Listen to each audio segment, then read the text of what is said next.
पति का साथ दिल छू लेने वाली कहानी। अमन और अमृता की शादी को लगभग 3 साल हो चुके हैं, लेकिन उनके घर में किसी भी प्रकार की खुशी ने दस्तक ही नहीं दिया था। ऐसी स्थिति में लोगों का बार बार सवाल करना आम बात हो चुकी थी। अमृता को तो बचपन से ही शादी करने का शौक था और वह अपनी माँ से कहा करती थी कि बड़ी होकर एक अच्छी माँ बनेगी। हालांकि उसकी ये ख्वाहिश आज तक पूरी नहीं हो सकी और जिसका उसे बहुत बेसब्री से इंतज़ार था। शादी के कुछ दिन तक दोनों पति पत्नी शहर से दूर रहते थे, जहाँ वे अपने हिसाब से ज़िंदगी जिया करते थे और बहुत ज़्यादा खुश थे।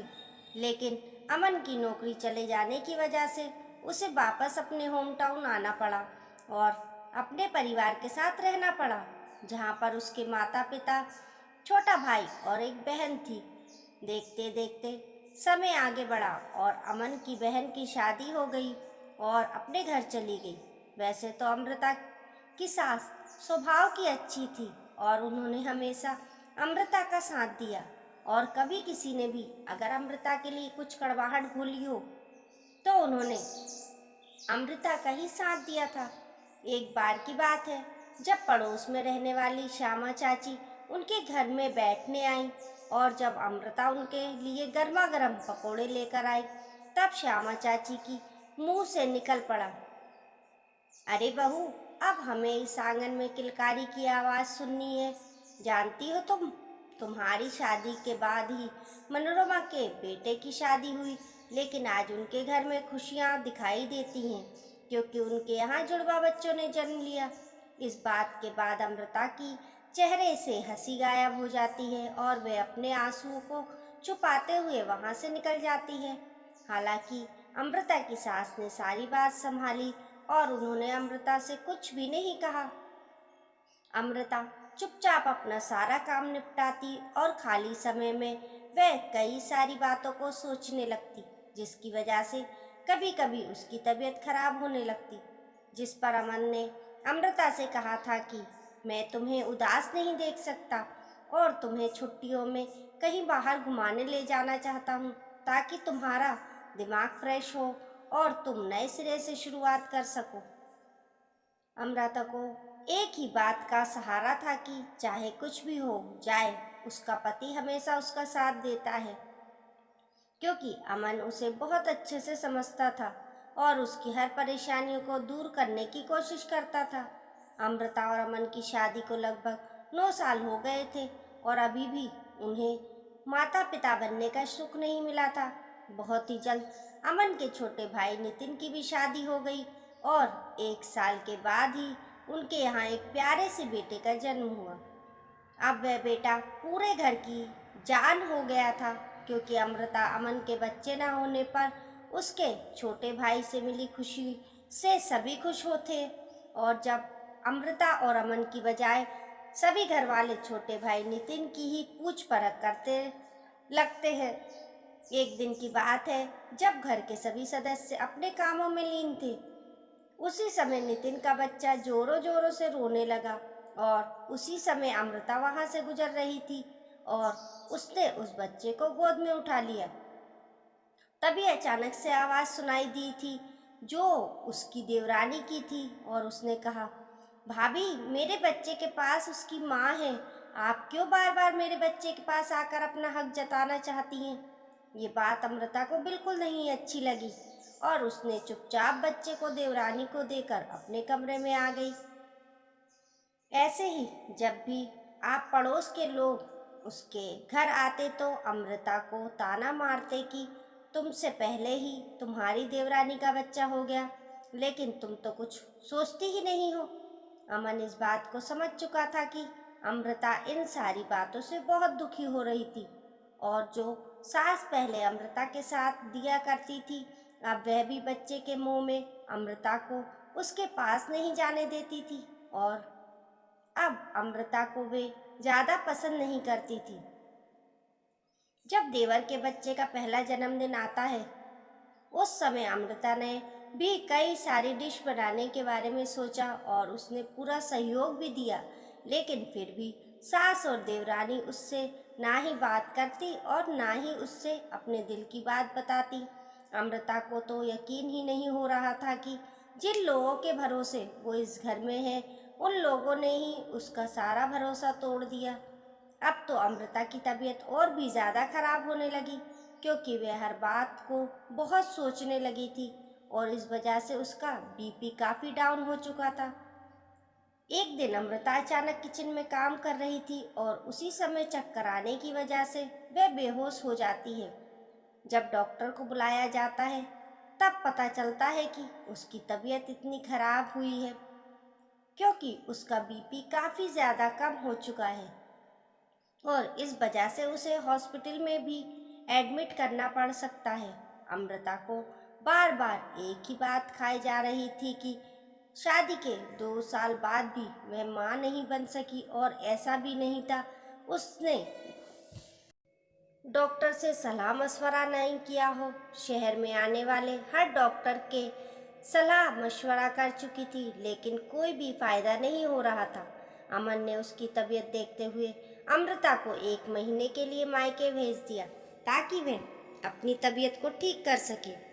एक दिन वह अपने मायके वाले घर में बैठकर टीवी देख रही थी कि उसी समय पड़ोस की श्यामा चाची उसके घर पहुंच गई और उससे कहने लगी, तुम्हारे बारे में सोचकर मुझे बहुत बुरा लगता है।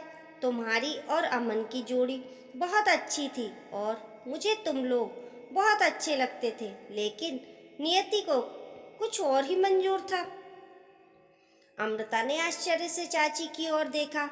तब उसे पता चला कि घर वाले अमन की दूसरी शादी की बात कर रहे हैं, क्योंकि उन्हें ऐसा लगता है कि अमृता अब उन्हें संतान सुख नहीं दे सकती और अब वे लोग नहीं चाहते कि अमृता उनके घर में वापस आए।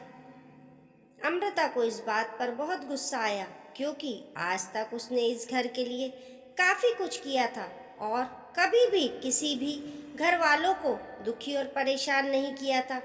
उसने अपने बहू होने का फर्ज बहुत अच्छे से निभाया था और कभी कोई कमी नहीं रखी थी। फिर आज उसकी इस कमी के लिए घर वालों ने ऐसा फैसला कैसे लिया?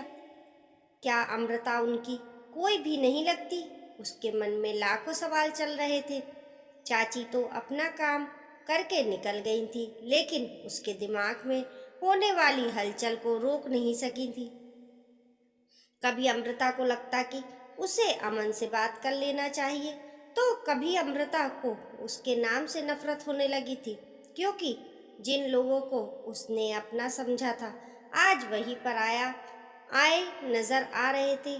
जहां अमृता 1 महीने के लिए मायके आई थी, अब उसे यहाँ रहते हुए 2 महीने हो चुके थे और अमृता के माता पिता भी अब चिंतित नजर आने लगे थे। अचानक एक दिन अमृता को ये बात पता चली कि देवर देवरानी के बेटे को बहुत ही खतरनाक बीमारी ने जकड़ लिया है और इस वजह से उसे ब्लड की आवश्यकता है। तब उसे याद आता है कि उसका और देवर देवरानी के बच्चे का ब्लड ग्रुप एक ही है और वह तुरंत हॉस्पिटल पहुंचकर अपना फर्ज अदा करती है और उस बच्चे को अपना खून देती है। ये देखकर देवर देवरानी की आंखों में पानी आ जाता है और दोनों हाथ जोड़कर अमृता के सामने बैठ जाते हैं।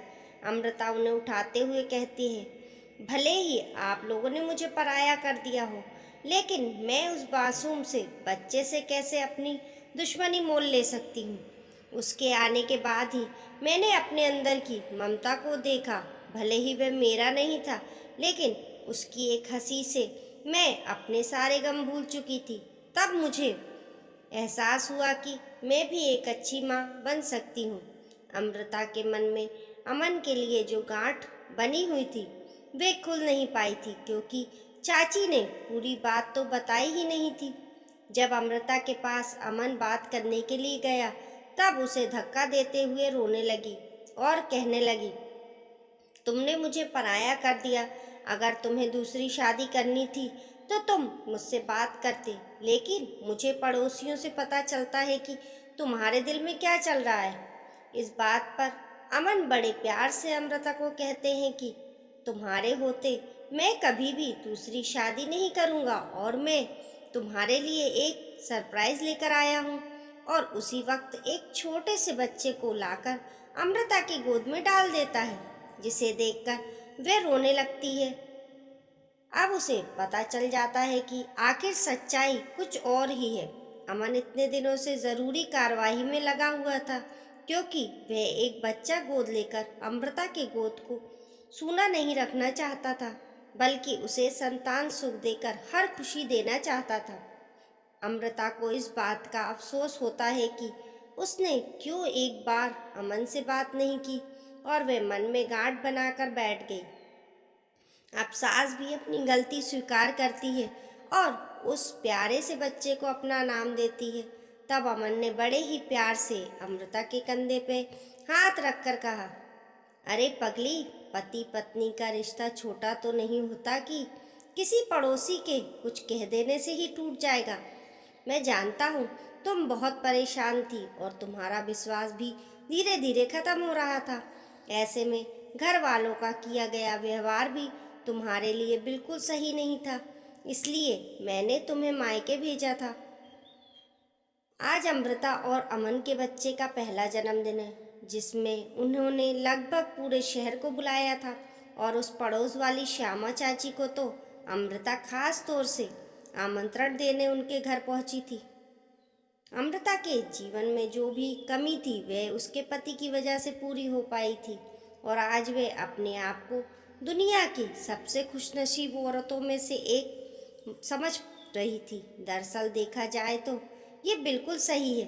एक औरत की जीत उसी समय होती है जब उसका हम सफ़र उसके साथ हो। ऐसे में हमेशा पति पत्नी के बीच होने वाले मतभेद को ठीक करने के लिए किसी और की नहीं बल्कि स्वयं पति पत्नी की आवश्यकता होती है, ताकि अपने जीवन का निर्णय ले सके और तीसरे को बीच में आने से रोक सके।